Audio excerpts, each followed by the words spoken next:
today's video, we're going to show you that I'm in the Philippines and we're going to check the pigs.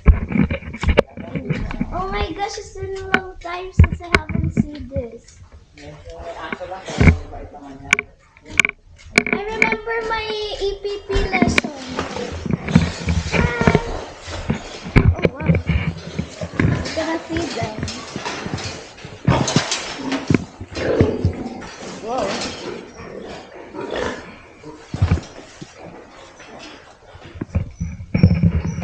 That's cute.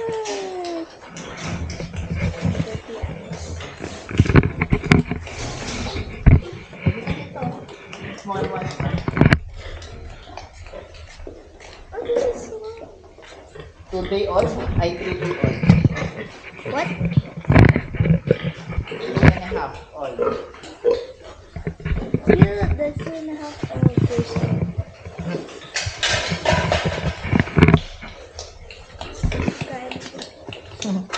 Kumakain ko. Baby. This guy's waking the other one. It's waking the other pig. Wake up. Wake up. There's food. Wake up. Small ones, oh. Yeah, there's sleeping.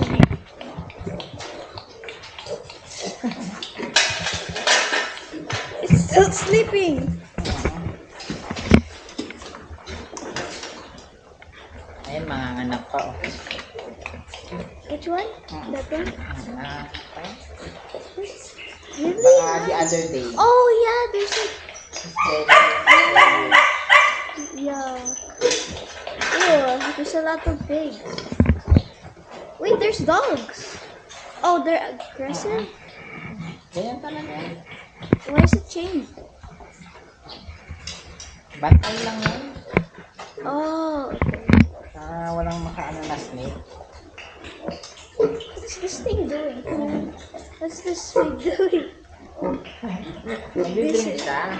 Is that water? Water yan. Oh.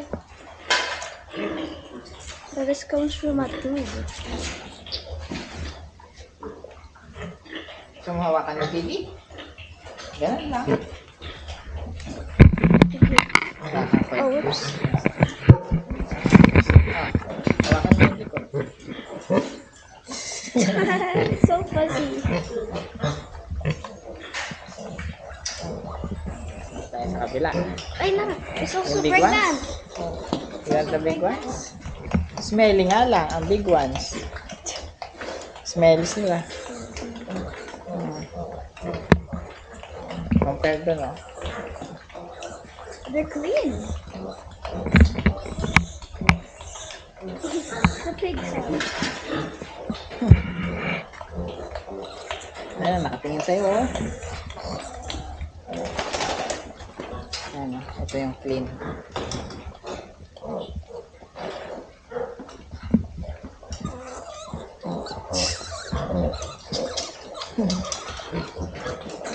They're friends.